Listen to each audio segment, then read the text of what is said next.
നീ ഇത്ര രാവിലെ എങ്ങോട്ടാ? ഫൈൻ ആർട്സിൽ പെയിന്റേഴ്സിന്റെയും സ്കൾപ്റ്റേഴ്സിന്റെയും ഒരു ക്യാമ്പും എക്സിബിഷനും നടക്കുന്നുണ്ട്. ഇന്നലെ ആയിരുന്നു എന്റെ ഇനാഗ്രേഷൻ. It's fantastic daddy. ഇത്ര വലിയൊരു എക്സിബിഷൻ ഈ സിറ്റിയിൽ ഫസ്റ്റ് ടൈമാ. ഡാഡിക്ക് പറ്റുമെങ്കിൽ ഒന്നൊന്ന് കാണണം. ഓ, എല്ലാം മോഡേൺ ആയിരിക്കും. എനിക്ക് മനസ്സിലാകത്തില്ല മോളെ. ഇന്ത്യയിലെ അറിയപ്പെടുന്ന മിക്ക പെയിന്റേഴ്സും ട്രിവാൻഡ്രത്തുണ്ട്. I'm meeting them. കൽക്കട്ടയിൽ നിന്നുള്ള ബോസിന്റെ ഒരു ഡെമോൺസ്ട്രേഷൻ ഉണ്ട് 8 മണിക്ക്. I don't want to miss that. നിന്നോട് മമ്മി ഒന്നും പറഞ്ഞില്ലേ? ഇല്ലല്ലോ. എന്താ ഡാഡി? നാളെ ഉച്ചയ്ക്ക് നമുക്ക് 2-3 ഗസ്റ്റുകളുണ്ട്. നീ ഇവിടെ കാണണം. അയ്യോ daddy, I am very sorry. നാളെ ഈ ക്യാമ്പിന്റെ ലാസ്റ്റ് ഡേയാ. എനിക്ക് അറ്റൻഡ് ചെയ്യാതെ പറ്റില്ല. ആരാ വരുന്നത്? അവർ നിന്നെ കാണാനാ മോളെ വരുന്നത്. എന്നെ കാണാനോ? ഡാഡി എന്തിനാ ഇത്തരം കാര്യങ്ങളൊക്കെ എന്നോട് ആലോചിക്കാതെ ഫിക്സ് ചെയ്യുന്നത്? ഇത് ഇന്നലെ പെട്ടെന്ന് വന്നൊരു കാര്യമാ മോളെ. ഈ ചെറുക്കന് മദ്രാസി ബാങ്ക് ജോലിയാ. 3 ദിവസം അവധിക്ക് ഇന്ന് വരത്തേ ഉള്ളൂ. മറ്റന്നാ പോകാൻ വേണം. അതുകൊണ്ടല്ലേ. നാളെ വേണ്ട ഡാഡി. എനിക്ക് ഈ ക്യാമ്പ് അറ്റൻഡ് ചെയ്യാതിരിക്കാൻ പറ്റില്ല. ഞാൻ വാക്ക് കൊടുത്തു മോളെ. നിങ്ങൾ എന്തിനാ അവളുടെ ഇങ്ങനെ കെഞ്ചുന്നേ? കൂടുതൽ തലയിൽ കയറ്റി വെച്ചതുകൊണ്ടാ അവൾ ഇങ്ങനെയൊക്കെ പറയുന്നത്. പെണ്ണെ, പറയുന്നത് കേട്ടാ മതി. നാളെ ഇവിടുന്ന് എങ്ങും പോകണ്ട. ഒരു നല്ല കാര്യം വന്നപ്പോഴാ അവളുടെ ഒരു ക്യാമ്പ്. എനിക്ക് ആരെയും കാണണ്ട. എനിക്കിപ്പോ കല്യാണവും വേണ്ട.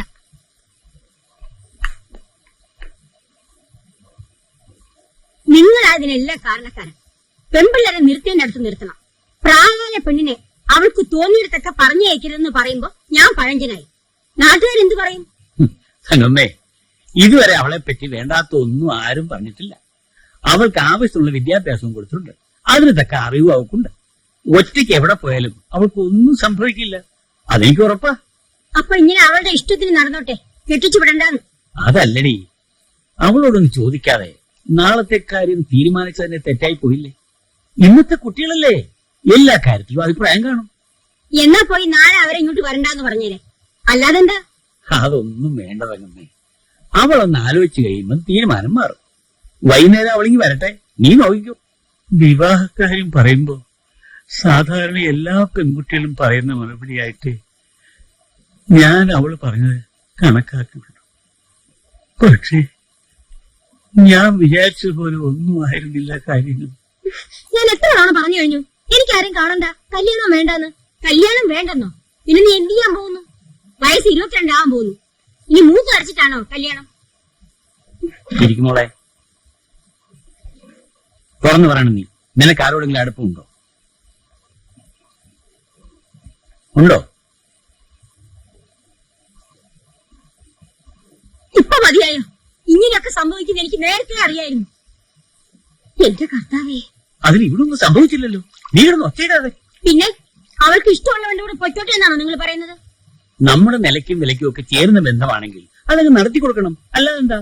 ആരാ, എങ്ങനെയുള്ളവനാ എന്നൊക്കെ എങ്ങനെ അറിയും? അതൊക്കെ അന്വേഷിച്ചല്ലേ തങ്കമ്മയെ തീരുമാനിക്കൂ. എന്റെ കർത്താവേ, എന്തെല്ലാം കാണാനിരിക്കുന്നു. മോളെ, നീ കാര്യങ്ങൾ തുറന്നു പറയണം. ഇനിയിപ്പോ മറയ്ക്കാനൊന്നുമില്ലല്ലോ. ആരാ നീ പറഞ്ഞ പയ്യൻ? മമ്മിയും ഡാഡിയും അംഗീകരിക്കില്ലെന്ന് എനിക്കറിയാം. ആരാണെന്ന് നീ പറയാതെ എങ്ങനെയാ? He's not a Christian. പിന്നെ ഹിന്ദുവാ. എന്റെ മാതാവേ, ഞാൻ എന്തൊക്കെയായി കേൾക്കുന്നത്?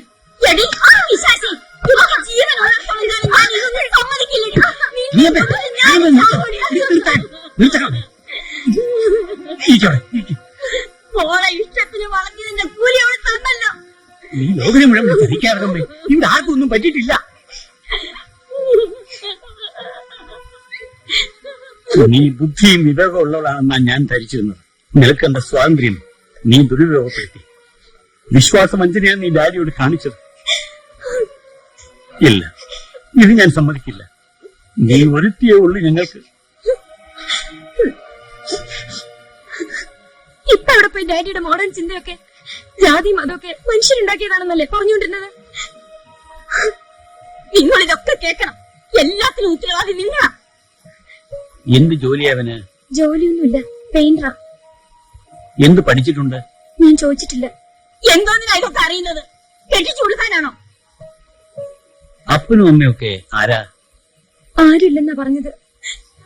നിങ്ങൾ ഇതിന് കൂട്ടുനിന്നാൽ നേരം വെളുക്കുമ്പോ എന്റെ ശവമായിരിക്കും കാണാൻ പോകുന്നത്. ഇല്ല തങ്കമ്മേ, ഞാനിത് കൂട്ടുനിൽക്കില്ല. ഇല്ല മോളെ, അറിഞ്ഞുകൊണ്ട് നിന്നെ ഞാൻ നാശത്തിലേക്ക് നയിക്കില്ല. നീ ഈ ബന്ധം മറക്കണം. എനിക്കറിയാം, കുറച്ച് ദിവസത്തേക്ക് നിനക്ക് വിഷമം കാണും, പിന്നെ അതങ്ങ് മാറും. നാളെ മുതൽ നീ എങ്ങും പോകണ്ട, വീട്ടിലിരുന്നാ മതി. ആ, ഡാഡി പറഞ്ഞ ആൾക്കാര് നാളെ വരും. നിനക്ക് ഇഷ്ടപ്പെട്ടാൽ നടത്താം, ഇല്ലെങ്കിൽ നമുക്ക് വേറെ ആലോചിക്കാം.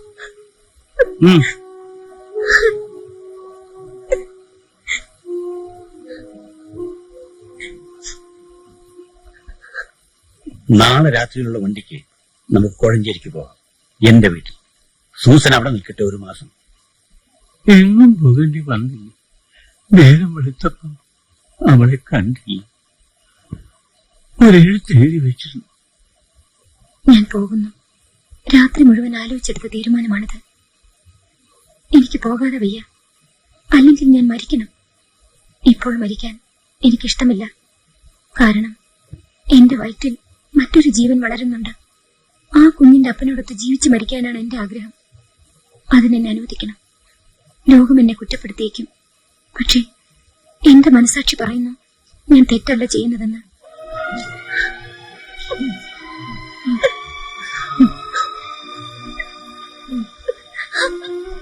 പിന്നീട് ഇതേവരെ ഞങ്ങൾ അവളെ കണ്ടിട്ടില്ല. പോയപ്പോൾ സർട്ടിഫിക്കറ്റുകളും മറ്റും കൂടെ കൊണ്ടുപോയി അല്ലേ? അവളുടെ തുണികളും അത്യാവശ്യ സാധനങ്ങളും ഒരു പെട്ടിയിൽ എടുത്തിരുന്നു. വിലപിടിപ്പുള്ള എന്തെങ്കിലും കൊണ്ടുവരുന്നോ? സ്വർണമോ? കഴുത്തിൽ ഒരു ചെയിൻ ഉണ്ടായിരുന്നു. 1.5 പവനായിരുന്നെന്ന എന്റെ ഓർമ്മ. ഈ സർട്ടിഫിക്കറ്റ് മകളുടെ തന്നെയല്ലേ? ആണല്ലോ. അത് മകള് പോയ ശേഷം ഒരു അന്വേഷണവും നടത്തിയില്ലേ? എവിടെയാണെന്നും എങ്ങനെയാ ജീവിക്കുന്നതെന്നൊക്കെ?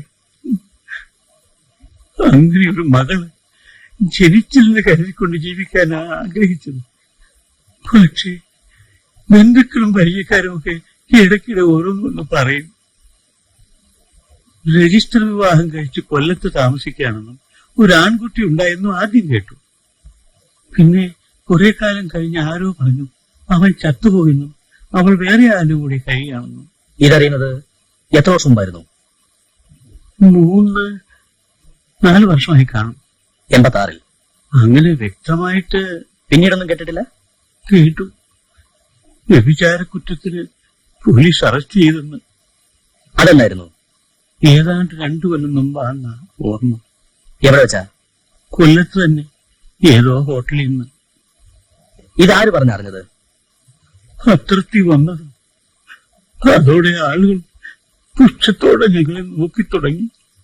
ബന്ധുക്കളും പരിചയക്കാരും ഒക്കെ അകന്നുപോയി. ഞങ്ങൾ ഇതിനുള്ളിൽ അടച്ചു മൂടി കഴിയുക. ലോകവുമായി ഒരു ബന്ധവുമില്ല. അവളെപ്പറ്റി എന്തെങ്കിലും എഴുതി വരുമെന്ന് പേടിച്ച് പത്രം പോലും കാണാറില്ല.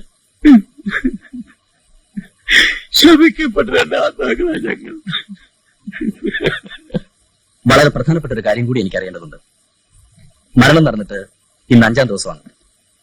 ജഡം ആലപ്പുഴ മെഡിക്കൽ കോളേജിലെ മോർച്ചറിയിലുണ്ട്. നിങ്ങൾക്കത് ക്ലെയിം ചെയ്യാം. ഇഷ്ടമുള്ളത് അടക്കം ചെയ്യാം.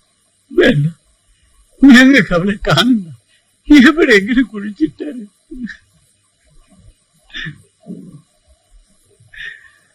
ഒന്നുകൂടി ആലോചിക്കേ. നിങ്ങൾക്കും അവളുടെ ശവം പോലും കാണണ്ട. ഭാര്യയോട് കൂടി ചോദിക്കേ. അവരെന്താ പറയുന്നതെന്ന് കൂടി എനിക്കറിയണം. ചോദിക്കേ.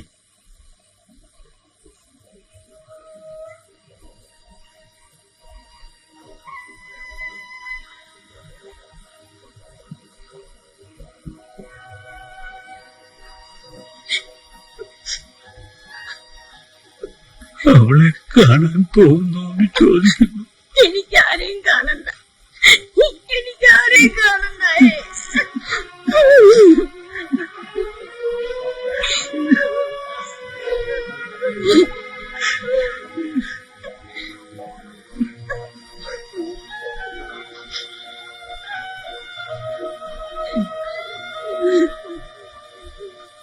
നിയമം അനുസരിച്ച് ഇനി 2 ദിവസം കൂടി മോർച്ചറിയിരിക്കും. പിന്നീട് ഞങ്ങൾ അടക്കും. സാർ, ആരാ എന്തിനാ അവളെ കൊന്നത്? അതാ ഞാനും അന്വേഷിക്കുന്നത്.